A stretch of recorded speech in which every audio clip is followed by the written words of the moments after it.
The first time I saw my signature under a document selling human lives, my hand started to burn. At first, I thought it was stress. That familiar polite ache that lived between my knuckles whenever a meeting ran long or a board member decided to turn a legal review into a dominance contest. I'd spent most of my adult life sitting at glass tables, smiling at predators, translating instincts into contracts. Pain was part of the uniform. But this was different. This was heat. The kind that bloomed under the skin, not on it. Like someone had pressed my palm against invisible ink and lit a match. I was standing at the head of the boardroom table on the 72nd floor of Hale Holdings. The city stretched beneath us in clean, glittering geometry. Morning sun cut through the glass walls. Coffee steamed. Expensive cologne tangled with the underlying sense of wolves who believed money made them civilized. I cleared my throat and tapped the control pad. As outlined in the quarterly risk assessment, I began, the words automatic, rehearsed. Our exposure remains within acceptable. The screen behind me flickered. My report vanished. In its place appeared a document I had never seen. Black background. White seal. The old family crest in the corner. A format used only for binding guarantees. The room went very still. Someone inhaled sharply. Not in surprise. In recognition. Lines of text scrolled down. Debt obligations. Asset transfers. Subcompany collateralization. Then the final page loaded. My name, Dorian Hale. Typed, stamped, and signed. Once, twice, again and again and again. My signature curved across the bottom of the page in 100 familiar ways. The slight upward hook on the D, the narrow H, the small almost shy loop in the E that my handwriting instructor had once teased me about when I was 13 and convinced kindness could survive boardrooms. The heat in my hand flared. It felt like my bones were remembering something my mind refused to accept. What is this? Someone demanded. Another voice, quieter. These are Hale guarantees. A third. Those clauses, are those personnel-backed? The word crawled under my skin. Personnel-backed. I leaned closer to the screen. Too close. The light made my vision swim, but I forced myself to read. The contracts weren't just about companies. They were about people. Long-term operational assets. Compliance-based biological obligations. Penalty enforcement beyond termination. The language was old. Precise. The kind of phrasing we only used when the law wasn't enough. My stomach dropped. A metallic taste flooded my mouth, sharp and bitter, like I'd bitten down on a coin. That's not... My voice came out wrong. Thin. That's not one of ours. Several heads turned. Not to the screen. To me. The shift in the room was immediate and visceral. The air thickened. The way it did when an alpha entered unannounced. When instincts twitched before logic could catch up. Only this time, the tension wasn't hierarchical. It was defensive, suspicious. I became acutely aware of my own scent. The clean soap I used. The faint paper and ink undertone that had always followed me. A byproduct of long hours and legal dust. Now it felt... wrong. Sharper. Old. Like books left open in damp rooms. Around the table, Wolf's pupils widened. One of the board's senior alphas tilted his head slightly, nostrils flaring. "Do you smell that?" someone murmured. "Like burnt paper," another answered. "No. Like old ink." I pressed my fingers together. The burning spread across my palm, a phantom pressure tracing lines that weren't there. "I never signed this," I said. It wasn't loud. It wasn't dramatic. It was a statement of fact.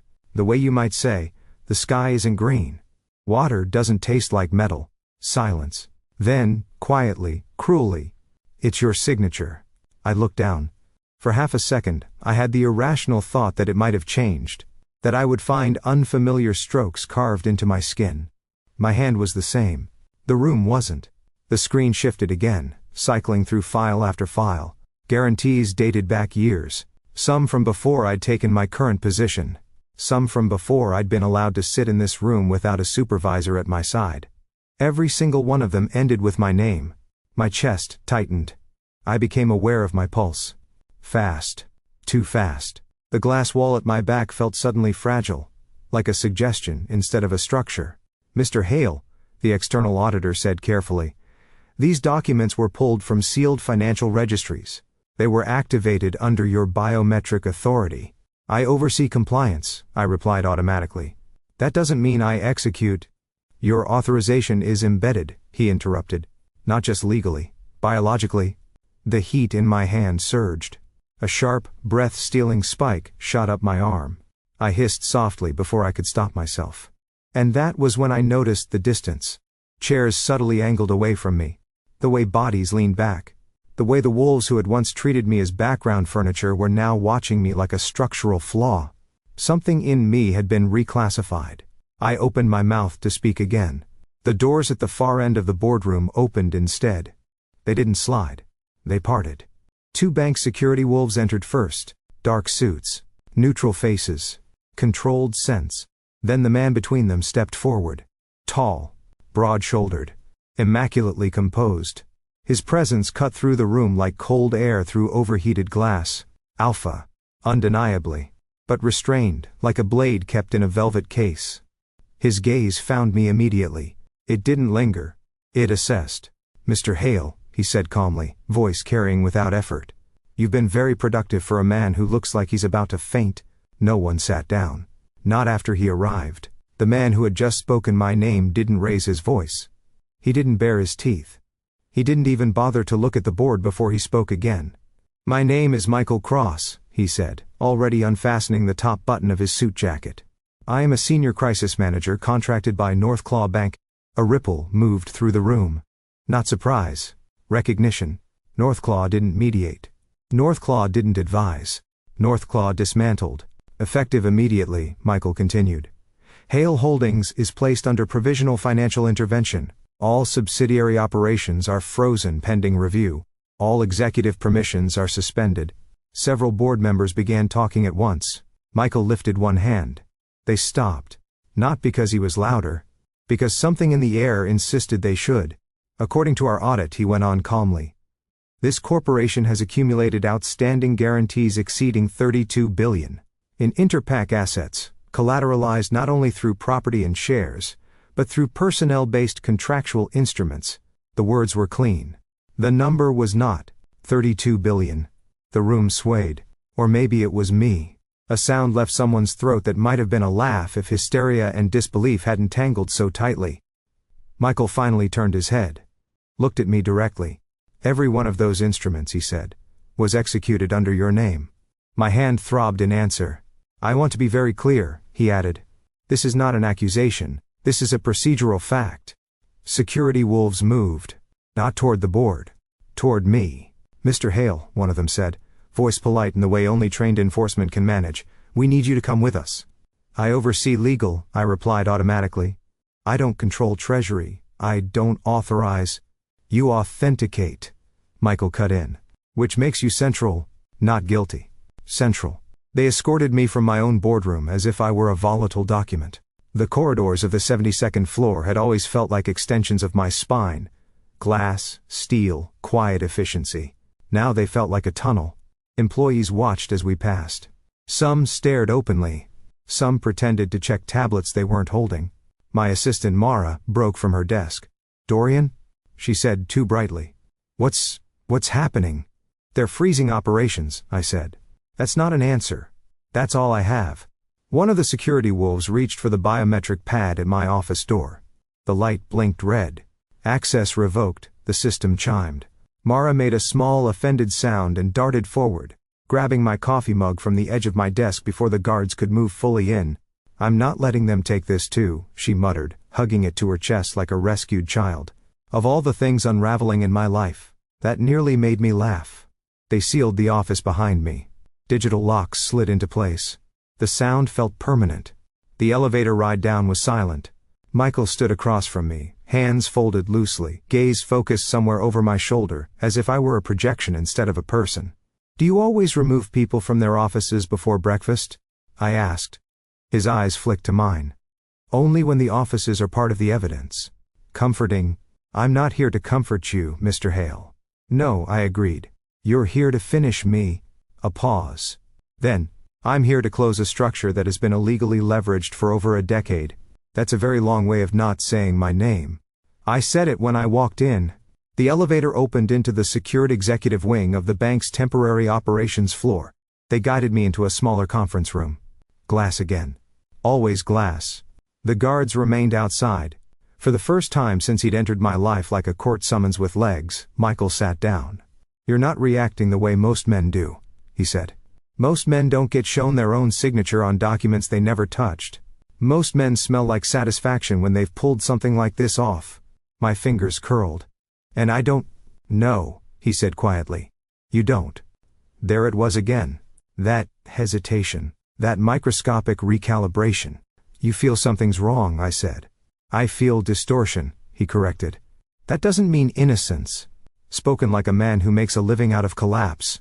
"I make a living out of patterns." "Then, look harder." He studied me in silence for a moment. Then he stood. "For now," he said, "you are required to remain in the city, and available for all further inquiries. You will not access corporate systems. You will not contact subsidiaries. You will not leave jurisdiction." "What am I?" I asked. He opened the door. Outside, 2 Northclaw wolves waited. Michael didn't answer immediately. "Then, you are not management anymore, Mr. Hale." He glanced at the security detail. "You are material." The words settled into me with terrifying precision. As they escorted me down the hall, past offices I had once commanded with a raised eyebrow and a signed page, I finally understood. I wasn't being removed from power. I was being catalogued. I wasn't a director. I was evidence. By the time I made it home, the city had turned itself into a mirror. Glass and light and reflections stacked on reflections, stretching away from the windows of my apartment like an accusation. The skyline usually calmed me.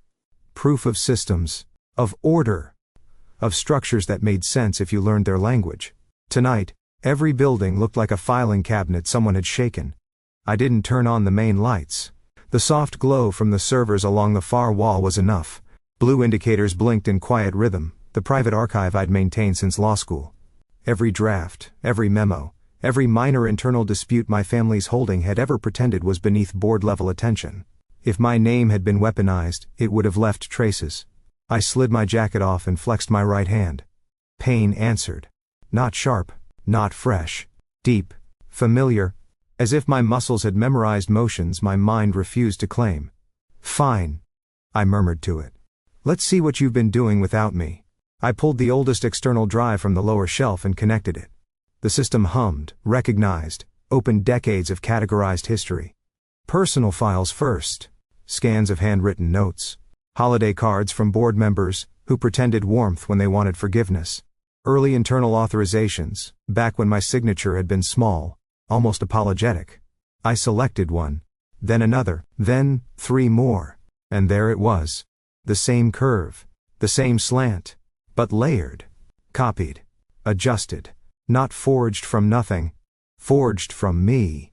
Someone had built a library of my handwriting. Not just from contracts. From birthday cards I'd sent my mother. From thank you notes I'd written to donors. From informal memos, scribbled margins, even a scanned napkin from a charity gala where I'd once joked that wolves with power would autograph anything except their own mistakes. I swallowed. The files didn't stop. They branched. Each forged guarantee was linked to a visual source. A note. A message. A personal document. Every piece of me that had ever been archived had become a template. My hand throbbed harder as I opened older and older directories. Junior legal associate. Assistant counsel. The earliest forged guarantee bloomed onto the screen. Dated 14 years ago. I'd been 24. Still grateful anyone let me sit at tables this large. I stared at the timestamp. Then, at the signature. It was mine. The shy loop still there. Only this one had been written with intention. A chill slid down my back. My beta instincts weren't dramatic like alphas. They didn't roar. They whispered. They told you when something fundamental in the structure of a thing didn't align. And right now, everything screamed misalignment. This wasn't one person falsifying documents. This was a system, a workflow. Access, layered over time. Archives maintained. Samples updated. Authentication embedded. Whoever had done this hadn't stolen my name. They had cultivated it. My hand cramped suddenly, fingers curling without permission. I hissed and pressed it against the edge of the desk, grounding myself in the cool metal. "You don't get to hurt me for things I didn't do," I muttered. The pain didn't argue. My console chimed. 3 new voice messages. Mara. I hesitated. Then opened the first. She was whispering. Actually whispering. Okay, so. Hi. This is not a drill, she breathed, like she was recording a hostage update. Security just escorted 3 people out of finance, and someone from Northclaw took over the 3rd floor conference rooms. Also, the espresso machine is missing, which, I feel is a targeted attack. And I'm choosing to believe you're innocent because if you, Renat, then I've been alphabetizing files for a villain and that feels very rude. The second message was quieter. People are scared, Dorian. Not of the bank. Of you. I don't like that. The third was barely a whisper. Your mother's office lights are on. They haven't been this late in years. My stomach tightened. I returned to the files. Filtered by internal authorization. By legacy access. By executive origin. A network of internal fund transfers emerged. Quiet channels. Closed foundations. Shell oversight committees that never appeared in public reports. One internal notation sat at the center of it all. A routing mark I knew. An old one. Used only for heritage funds. For family contingent reserves. My cursor hovered. Then clicked. The fund's designation filled the screen. Hale Matriarchal Trust. Administrator, M. Hale. My hand went numb.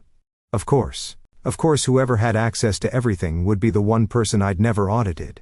The one structure no one in the company had ever been allowed to inspect. I leaned back slowly, the city reflecting itself endlessly beyond the glass. The pain in my palm dulled to a heavy throb. Evidence. Not written in ink. Written in blood. And it was pointing home. The Northclaw interrogation room was designed to look neutral. Steel walls brushed to a soft mat. A glass table that reflected without distorting. The crest of the Pac Bank etched into the far panel, not aggressive, but old. Authority without theater. They had thought about everything. Except how sound carried when nothing in the room wanted to soften it. Every breath felt amplified. I sat on one side of the table, my hands flat against the surface, my right palm still faintly warm beneath the skin. Across from me, Michael Cross took the opposite seat with unhurried precision. To his right, a bank attorney opened a slim tablet, and did his best to become invisible. The door sealed. A faint pressure settled into the air. Not dominance. Assessment. Michael didn't start with questions. He watched. I felt it in small, unnerving ways. The way his gaze lingered on my throat, where my pulse insisted on advertising itself. The way his eyes narrowed a fraction when I inhaled. The subtle shift of his head as he caught my scent again and again. Like he was trying to align 2 transparencies that refused to overlap. Name, the attorney prompted finally. Dorian Hale. Position? Former head of legal for Hale Holdings. Michael's mouth twitched. Former, he echoed. Interesting how quickly that word becomes useful. I inclined my head. I've always been fond of accuracy. The attorney continued. Dates. Credentials. My professional history. Michael listened. But he didn't hear. He measured. Every answer triggered a small recalculation. A glance at my eyes. At my hands. At the angle of my shoulders. He wasn't looking for lies. He was looking for resonance. Let's simplify, he said at last, interrupting his own counsel. You claim you did not execute the guarantees attached to your name. I claim I did not execute any of them. And yet your biometric authorization is embedded in every file. Which tells you the authentication was real, I said. Not that the intention was mine. That's a legal distinction. I'm a lawyer. I'm very attached to those. One corner of his mouth lifted. Not amusement. Precision. You supervise compliance, he said. You built the authentication protocols. Yes. You designed the verification layers. Yes. And you never noticed your name authorizing debt structures of this magnitude? No, I said evenly. Because I wasn't looking for myself. A pause. The attorney's fingers stilled over the tablet. Michael leaned back slightly, gaze sharpening. Why not? Because people don't audit their own pulse, I replied. They assume it's there to keep them alive. He watched me for a long moment. Then he leaned forward. The air shifted. Not with force. With focus. I felt it like a hand closing around the room. His scent deepened. Cold rain, metal, something sharp and clean that cut through the residual smell of old ink clinging to me. My instinct stirred in reflex, uncomfortable but not overwhelmed. This wasn't an alpha trying to dominate. This was a surgeon about to cut. Your pupils didn't dilate when I mentioned personnel-backed clauses, he said quietly. Most men either flinch or preen. Should I be insulted I didn't? You should be curious why. My pupils, I said, tend to reserve drama for situations that involve personal betrayal. His gaze flicked, almost imperceptibly, to my right hand. You experienced pain when the documents were displayed. Yes. Not fear. No. Not excitement. God, no. Not satisfaction. Try nausea. Another small recalibration. He inhaled again. Slowly. Deliberately. Then he said the sentence that shifted the entire room. You don't smell like a man who enjoys chains. The words landed between us. Not accusation. Not absolution. Observation. Something in my chest loosened. Not relief. Recognition. And, you don't smell like a man who enjoys easy villains, I replied. The attorney cleared his throat. Michael didn't look away from me. You understand, he said, that your involvement is not negated by your lack of pleasure. I understand that intention and authorship are different beasts. They bleed into each other. Only if you're lazy. Silence. Then Michael exhaled. The pressure eased. He straightened, nodding once toward the attorney. That will be all for now. The man blinked. But, for now, Michael repeated. The attorney shut down his tablet and rose, visibly relieved to become background again. When the door sealed behind him, Michael remained standing. I am not clearing you, he said. Your name is on structures that destroyed lives. I know. But, he continued, eyes searching my face with new calibration, I am also not treating you as their architect. What am I then? He considered the question. An inconsistency, he said. And those are where rot hides. His gaze shifted. Less blade.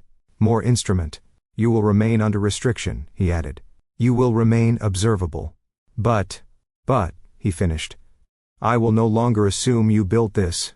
He opened the door. The guard straightened outside. As I stood, my hands still warm, I understood what had changed. I was no longer being examined like a criminal. I was being studied like a phenomenon. Not a mastermind. An anomaly. The temporary assistance center didn't smell like a hospital. That was the first thing that unsettled me.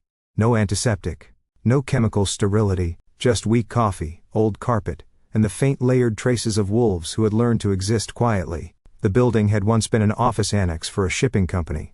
Now its walls were covered in neutral paint and well-meaning posters about rehabilitation, autonomy, and restructuring PAC bonds. The coordinator met me at the entrance. Middle-aged. Human. Efficient in the way people became when they'd decided emotion could wait. She agreed to speak with you, she said. She doesn't know who you are. I didn't correct her.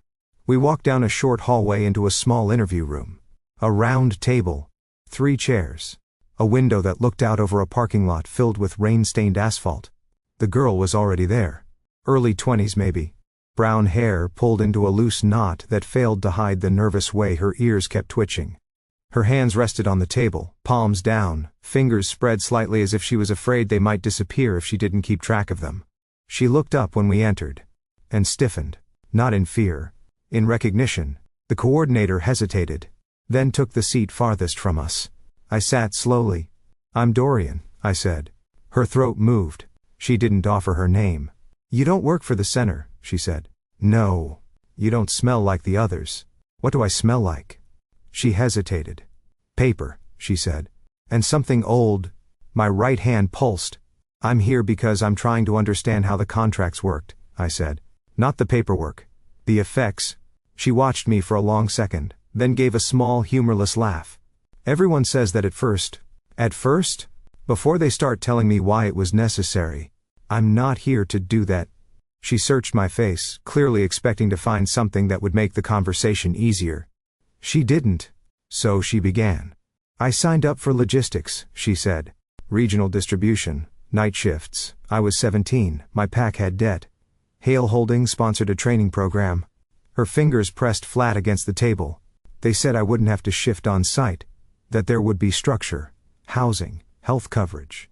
A breath. They didn't mention binding clauses. What happened when you signed? I asked. She swallowed. At first, nothing. Just headaches. Then I started losing time. Small things, forgetting meals, missing hours. Her jaw tightened. Then my body stopped asking. My stomach clenched. They built performance triggers into the contracts, she continued. You know that. The words aren't just words. For wolves, they tell the nervous system what's allowed. She tapped her wrist lightly. My pulse learned new rules. My muscles did things before I decided to. When they told me to move, I moved. When they told me to stay, my legs shook until they stopped trying. I forced myself to breathe. And if you resisted? I asked.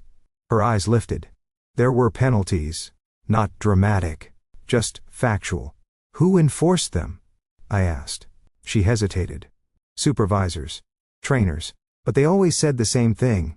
Her mouth twisted. That it wasn't them. That it was legal. That Mr. Hale had signed it himself. The room tilted. What did they tell you about me? I asked quietly. Her gaze dropped to my hands. That you were very careful, she said. That you never visited. That you didn't like to see the facilities. A pause. That meant you were powerful. I closed my fingers slowly. And they said your mother approved all training protocols, she added. The word landed. Mother. She trained us. The girl went on. At first. Not directly. But she designed the early program.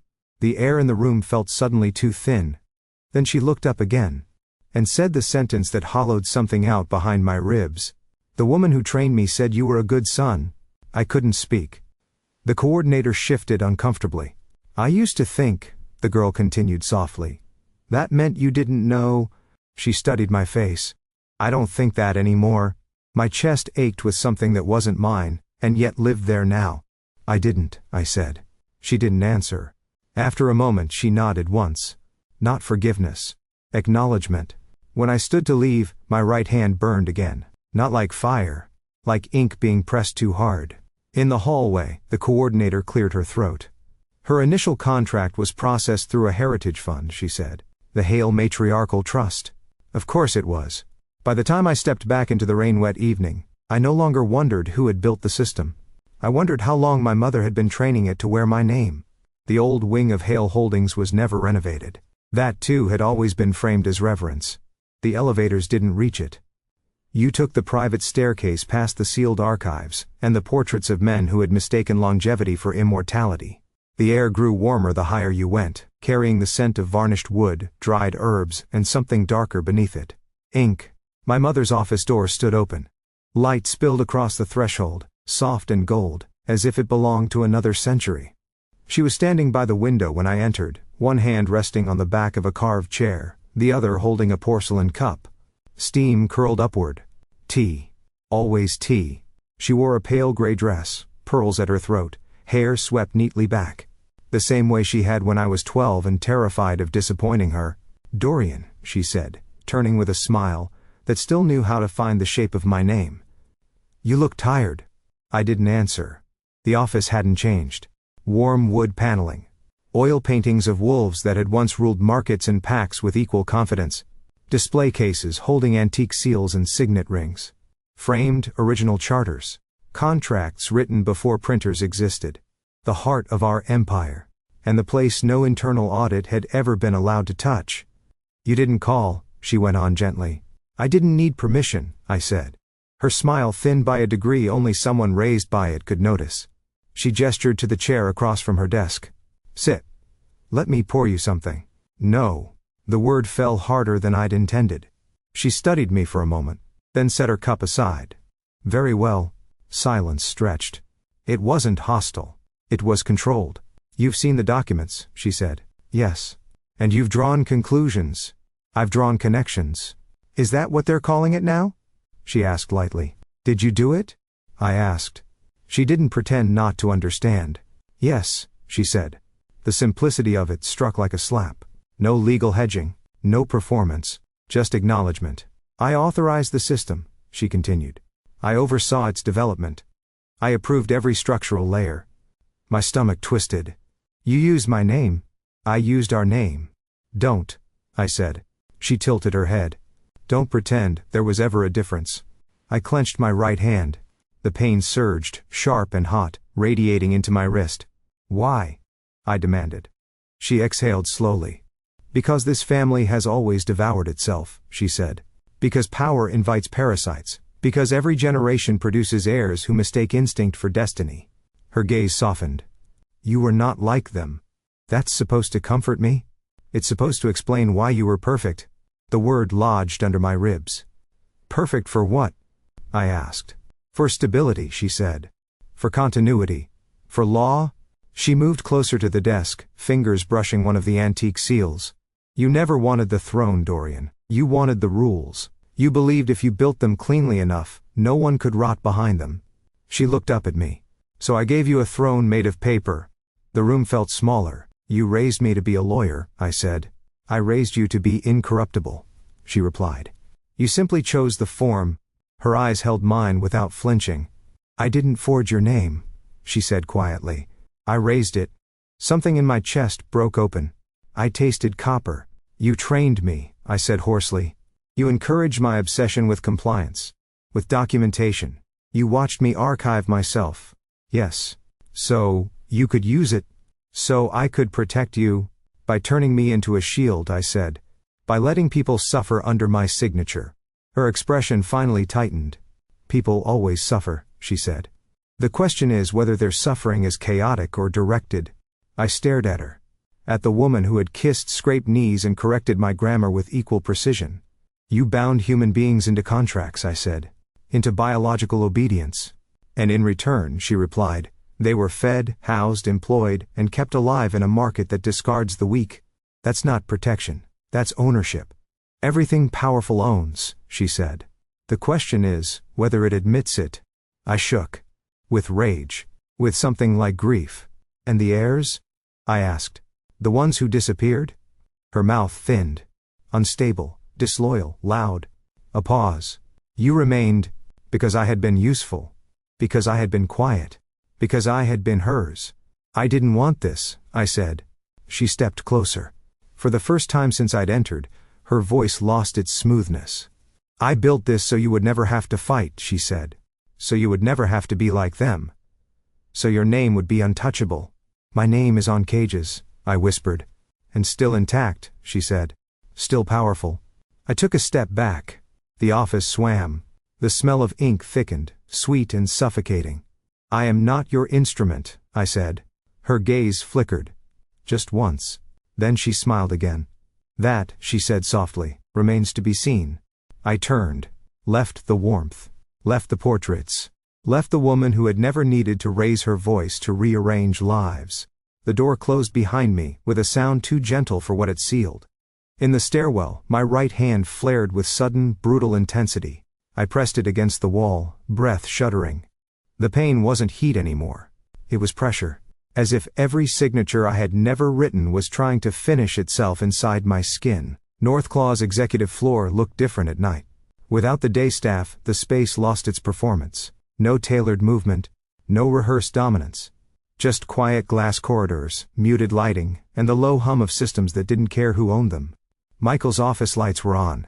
He was standing over a holographic projection of Hale Holdings' internal structure when I entered. Jacket off, sleeves rolled, one hand braced against the table, as if the data were something physical he could lean into. He looked up. And immediately straightened. What happened, he said, not as a question. I didn't sit. My mother did it, I replied. The words felt unreal even as I spoke them. She built the authorization lattice. She trained the early program. She routed everything through the matriarchal trust. He didn't interrupt. So I kept going. I told him about the old wing, about the seals, about her explanation, about how long she had been preparing my handwriting to function without me. I showed him the files, the internal notes, the biometric pathways, the heritage fund architecture, the timestamps reaching back to when I'd still been impressed by corporate elevators. He absorbed it without comment, eyes tracking every layer, every link. When I finished, my throat ached. I was raised to be clean, I said quietly. To believe if I kept things precise enough, nothing bad could hide behind them. My hand throbbed. Now I don't know how to touch a document without wondering who it's hurting, I continued. I don't know how to hear my own name without... I exhaled. Without wanting to erase it. Silence settled between us. Then Michael's jaw tightened. Not in calculation. In anger. But not at me. He turned sharply. Dragging a hand through his hair. This is layered, he said. Legacy access corruption. Matriarchal override. Internal blind funds masquerading as heritage reserves. He let out a breath. She built a system that can survive audits by using reverence as a firewall. She said she was protecting me. She was protecting control. He moved back to the table, hands flying now, pulling new projections into place. Trust networks. Fund conduits. Executive signatures cross-referenced against biometric access. The intervention can't just collapse the holding, he said. If we freeze the corporation without isolating the trust, she relocates, assets evaporate, personnel disappear into private channels. So what do we do? I asked. He looked at me then. Really looked. Not as a data point. As a person with a pulse. We change the axis, he said. We stop treating you as the terminal point. My brow furrowed. You're not the author of this, he continued. You're the medium she hid behind. That means if you step out of the frame, the image distorts. You want me to testify? I want you to redirect, he corrected. Publicly, legally, structurally. I laughed once, softly. She trained me to be quiet. Good, he said. Then they won't hear you coming.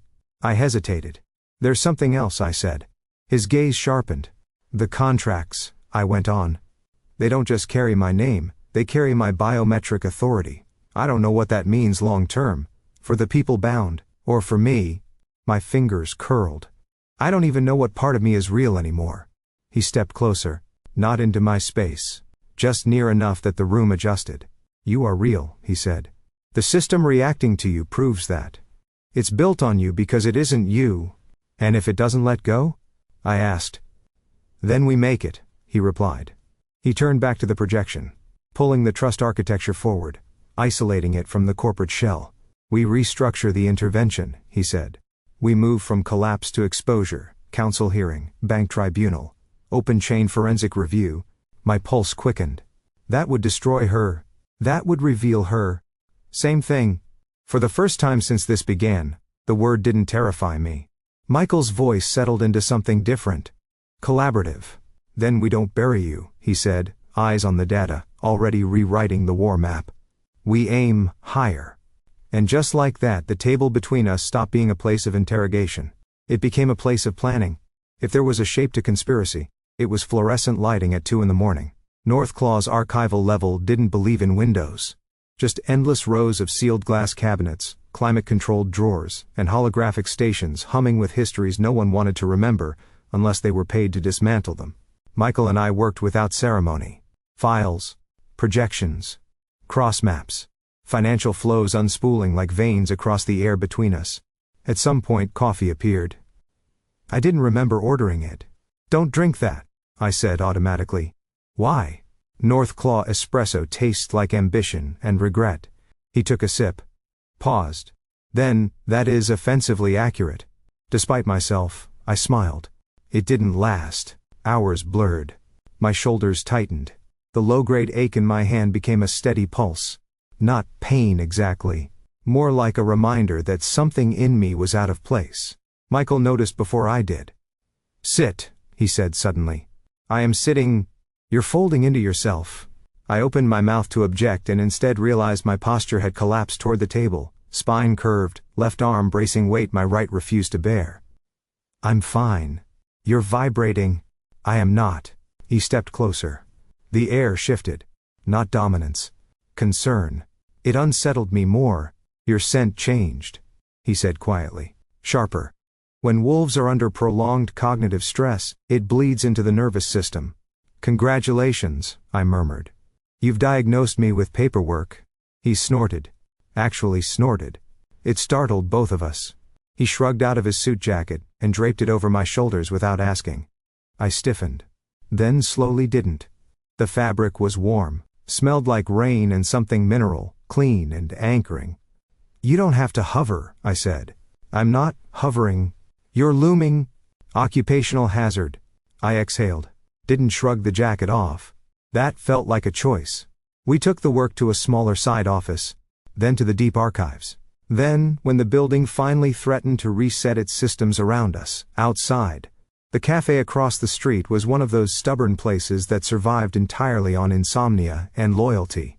Plastic tables, flickering menu board, A bell on the door that had given up on subtlety. Michael stared at the menu like it was written in code. "It's soup," I said. "And sandwiches? Why are there 7 kinds of the same sandwich?" "Because humans like the illusion of control." He frowned. "What's a panini?" "Disappointment, usually." He glanced at me. "Pick. I'm not your handler. You are currently the only one preventing me from ordering something that will be legally considered a crime." The woman behind the counter watched us with bored interest. "2 coffees," I told her. 1 black, 1 with whatever you put in things to make them tolerable. "Milk?" "Sure." Michael leaned closer. "You insult corporate wolves," he murmured. "But you navigate street caffeine like a native." "I contain multitudes." We took our drinks back outside. Rain had started, light and persistent, blurring the city into soft reflections. We didn't talk. We didn't need to. The quiet between us was no longer interrogative. It was functional. Back inside, something finally shifted. Michael pulled the matriarchal trust's layered oversight into focus, isolating one last internal channel. A closed loop. "Here," he said. I leaned in. My shoulder brushed his arm. Neither of us moved away. The projection zoomed. The trust fed into a subsidiary council account. Not operational, not financial. Administrative. "Why root funds there?" I murmured. "Because it's not about money anymore," he replied. "It's about jurisdiction." I inhaled sharply. The council. The corporate PAC tribunal that ratified inter-PAC structures. The place where corporate law and PAC authority blurred into something that didn't care which side you belonged to. "She's not just hiding," I said. "She's anchoring," Michael finished. He straightened, eyes bright with a dangerous kind of clarity that followed long nights and almost truths. "That's the final node," he said. "The one that makes everything else survivable." I watched the data rotate slowly, beautifully, like a galaxy that existed solely to be unmade. "So if we pull it into the open," I said. "We don't just expose her," he replied. "We force a hearing." The word resonated. Public. Structural. Irreversible. Something in my chest tightened. Not fear. Momentum. Michael looked at me. And in his gaze, for the first time, I didn't see a man sent to close a case. I saw someone who had chosen a side. "Ours. We found it," he said. And the way he said we made the exhaustion in my bones feel almost like fuel. The tribunal hall was built to humble, not with darkness or threat, but with scale. White stone. Rising tiers. Glass partitions etched with the crests of corporate PACs and banking houses that had learned, over centuries, how to turn instinct into policy. Above the central floor, suspended panels projected live financial feeds, jurisdictional markers, and the rotating sigils of every authority present.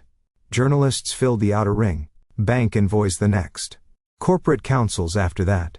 And at the center, beneath a thin halo of light designed to reveal rather than flatter, stood one table. Mine. They had expected a confession. I could feel it in the way the room leaned forward. In the way some wolves scented anticipation, others relief. In the way the narrative had already begun assembling itself in their minds. Head of legal. Forged guarantees. Corporate slavery. Monster with a familiar face. Michael stood 2 steps behind and to my right, not beside me, not looming. Present, but not claiming. My mother sat across the hall among the Hale delegation, hands folded, posture immaculate. She wore black. Not mourning. Command. The presiding arbiter, an old alpha whose voice carried the particular resonance of someone used to being obeyed by rooms like this, gestured. "Mr. Dorian Hale," he said. "You have been called to account for the financial and biological instruments executed under your name. The tribunal expects a statement." I stepped forward. My palm burned. Not violently. Steadily. "I will give you one," I said. The room quieted. "I was raised in Hale Holdings," I continued. "Not simply within its walls, but within its language. I learned early that law is not about justice. It is about containment, about shaping harm into forms that can be managed." I lifted my gaze, meeting the first tier. The second. The third. Over the past 2 weeks, I have been shown what was done in that language. With my name, my authorization, my biometric identity. A murmur moved through the audience. I have seen the guarantees that collapsed PACs, the clauses that bound employees into biological compliance, the routing systems that treated people as depreciating assets. I swallowed. "And I have felt," I added quietly, What it means to have your body react to crimes you did not commit but were forced to carry. The projections behind me activated. Not documents. Maps. Financial flows blossomed into the air. Trusts branching into subsidiaries. Subsidiaries bleeding into administrative councils. Heritage funds intersecting with private enforcement budgets. I did not sign these documents, I said. But they were built from me. The display shifted. Handwriting samples layered over contracts. Authorization keys aligning with legacy archives. They were not forged, I continued. They were cultivated. I turned slightly, looked at the crest of Hale Holdings glowing at the hall's edge. This system predates my position. It predates my authority. It predates my adulthood. A ripple of sound. Then I did what they had not expected. I redirected the image. The matriarchal trust surfaced. Its internal architecture unfurled, elegant and horrifying. Closed oversight loops. Administrative shields. Biometric bypasses registered under one primary controller. The name appeared. M. Hale. My mother did not move. The hall did. Gasps. Sudden scent spikes. The collective awareness of a room realizing it had been staring at the wrong fire. This trust, I said, controlled the authorization lattice that governed every guarantee executed under my name. It routed funds, personnel, and enforcement protocols through a heritage firewall. No internal audit was permitted to cross. I paused. My name was not the engine. I lifted my chin. It was the mask. The arbiter leaned forward. You are alleging, he said slowly, that the matriarch of Hale engineered a system of biometric proxy authorization in order to conceal direct involvement. I am demonstrating it, I replied. Michael moved then. 2 steps forward. The next layer of data activated. Internal memos. Oversight logs. Training program schematics. The hall filled with proof. My mother finally rose. Dorian, she said, voice carrying without strain. This is unnecessary. I turned, met her eyes. She looked almost disappointed. You built an empire, she said. You understand what it takes to maintain one? I nodded once, then answered. You built a cage. The words landed, not like a strike, like a verdict. You took my name, I continued, voice steady despite the heat in my hand, and made it a structural component. You raised it, archived it, fed it into systems that could operate without me. You didn't need my consent. You needed my shape. Her lips parted. You called it protection, I went on. You called it stability. But what you built fed on people's bodies and called it order. I exhaled. And I refused to be its owner. The silence was absolute. Everything done in my name, I said, was done without my authorship, without my intent, without my consent. I lowered my hand. But I will not pretend my identity was neutral. It was used, it was shaped, and that makes it my responsibility to dismantle what it was forced to become. I stepped back. Michael's hand brushed my elbow. Support, not possession. The arbiter spoke. Matriarch Hale, he said. You are hereby placed under custodial review, pending formal charges of interpack financial coercion, biometric fraud, and systemic violation of sovereign labor statutes. Security moved. My mother did not resist. As they approached, her gaze never left mine. Not angry, not afraid. Calculating. But something else lived beneath it now. Something like loss. Hale Holdings' crest dimmed. A new sigil replaced it. Frozen. The hall erupted. Voices. Calls. The scent of upheaval flooding the tiers. Journalists surged. Bank envoys spoke urgently into comms. Councils broke into frantic consultations. The empire didn't fall with a crash. It dissolved into sound. And in the center of it, as my mother was led away and the systems bearing my name went dark one by one, I stood with my burning hand, and realized something simple and terrifying. For the first time in my life, the room was not waiting for me to preserve a structure. It was watching me survive its collapse. Hale Holdings emptied itself faster than I expected. The night after the tribunal, the tower stood lit but hollow, like a body whose systems hadn't yet realized the heart had stopped issuing instructions. Emergency oversight teams had already stripped the executive floors of personnel. Data centers were sealed, accounts frozen. The old wing cordoned off behind biometric locks that no longer recognized the name carved into their history. I walked its corridors alone. The silence wasn't peaceful. It was stunned. My office door stood open. The seals had been removed. The screens dark. The shelves where I'd once kept decades of living paperwork now looked like bones picked clean. I stepped inside. Nothing in the room felt like mine anymore. Not the desk. Not the city beyond the glass. Not even the space where my body used to settle into familiar authority. I stood there with my hands at my sides, unsure what posture fit a man who no longer represented anything. Footsteps sounded behind me. I didn't turn. I was wondering how long it would take you, Michael said quietly. You're trespassing, I replied. On a building without owners, he said. I'm sentimental that way. He came to stand beside me, far enough to keep space, close enough to share the view. The city was restless below. Traffic threads of light, the low glow of packed districts and corporate zones, blending into something that looked unified from far enough away. I don't have anywhere to go, I said. It surprised me when it came out like that. Not dramatic. Just accurate. Michael watched the skyline. The bank can place you, he said. Protective contract, temporary residence, legal advisory status. You'd be insulated. I let out a soft, humorless breath. Put somewhere safe. Put somewhere structured, he corrected. Somewhere people won't look at you like a collapse risk. And what would I be there? I asked. He didn't answer immediately.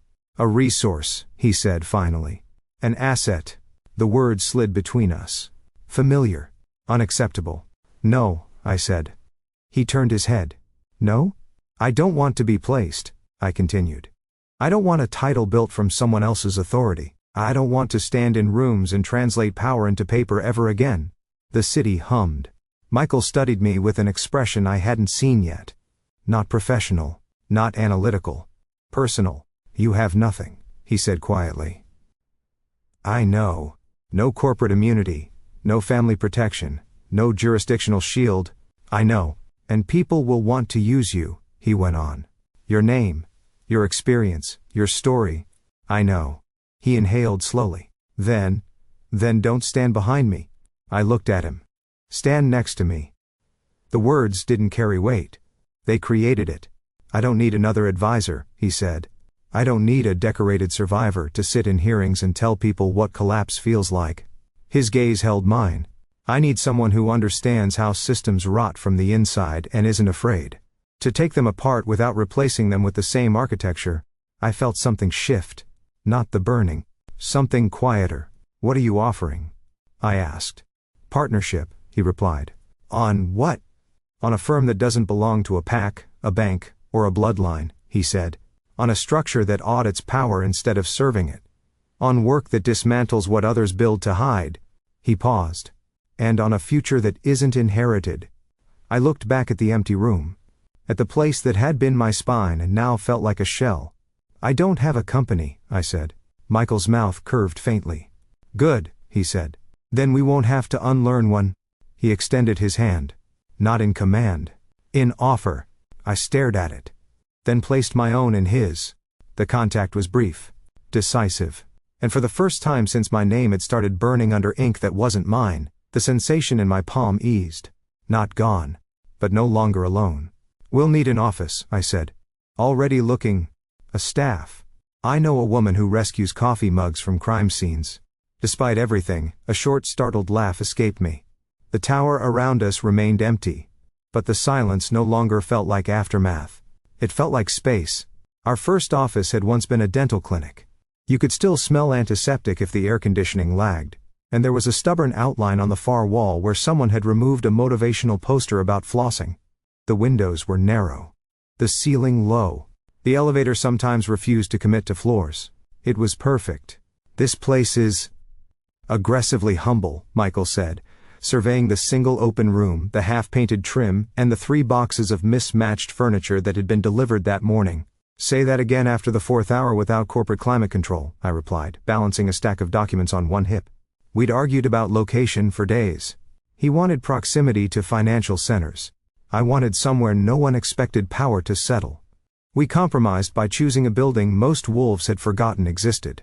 Mara arrived 10 minutes later, armed with a toolkit, 2 coffees, and the expression of someone witnessing history through the lens of extreme skepticism. So, she said, setting the drinks down. This is the part where you tell me you've quit dynasties and joined a cult? Close, I said. We're starting a firm. She blinked. Of what? Michael considered. Structural ethics. She stared. Is that legal? Barely, he replied. She nodded slowly. I accept. We spent the morning assembling desks that clearly resented us, negotiating with a printer that believed paper was a luxury item, and arguing about names. No corporate references, I said. No pack markers, Michael countered. No bloodlines, Mara added. I'm not alphabetizing trauma. What about Cross and Hale? Michael suggested. Absolutely not, I said. That sounds like a law firm that eats interns. Then what? Something that doesn't center us. Mara raised her hand. The blank page. Michael frowned. That sounds like a therapy retreat. Which we all clearly need, she replied. I smiled. We settled, eventually, on a name that described what we actually planned to do, rather than who we were. Something clean. Something provisional. New paper. New rules. By late afternoon the office looked less like a dental crime scene and more like a place where work might happen.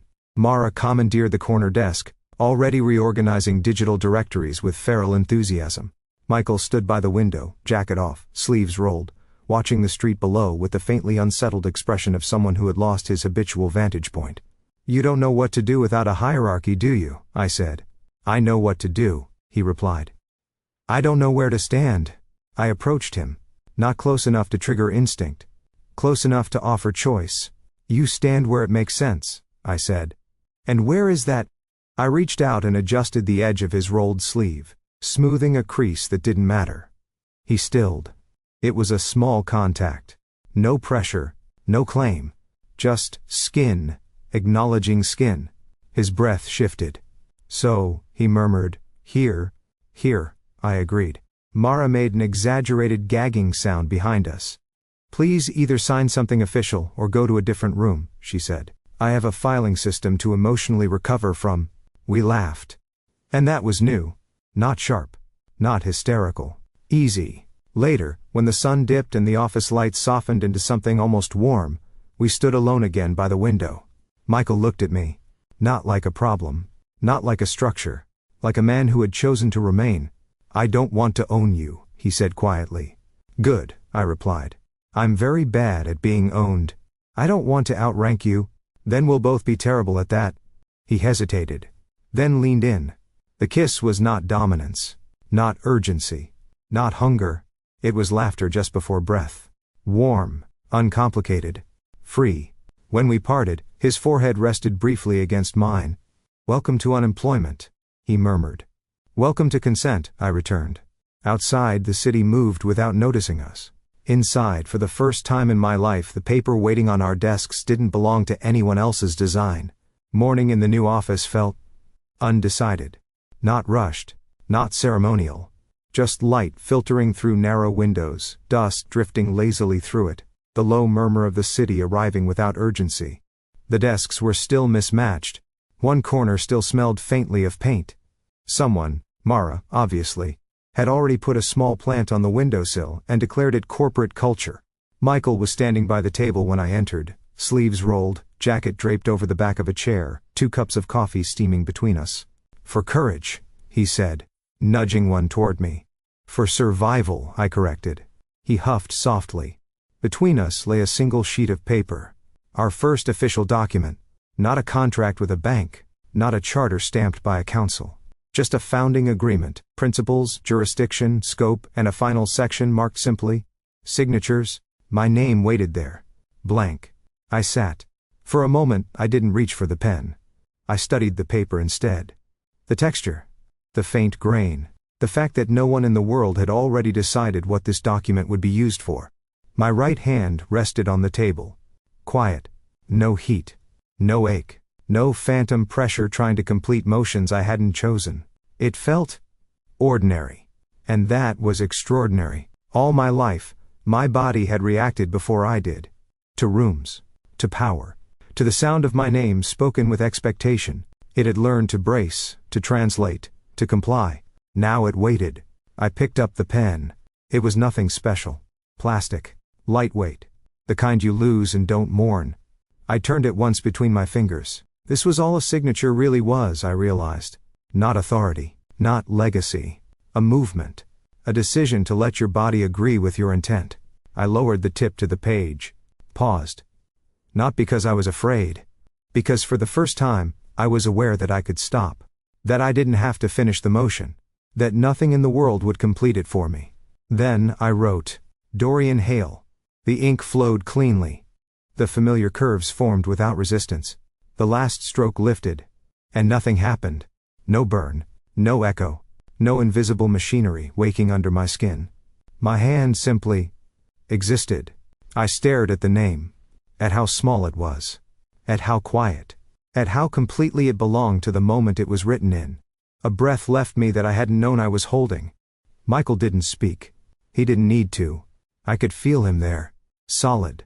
Present. Not behind me. Not in front of me. With me. He signed beneath my name. Then, set the pen down. How does it feel? He asked. I flexed my fingers slowly. Like my body finally caught up to me, I said.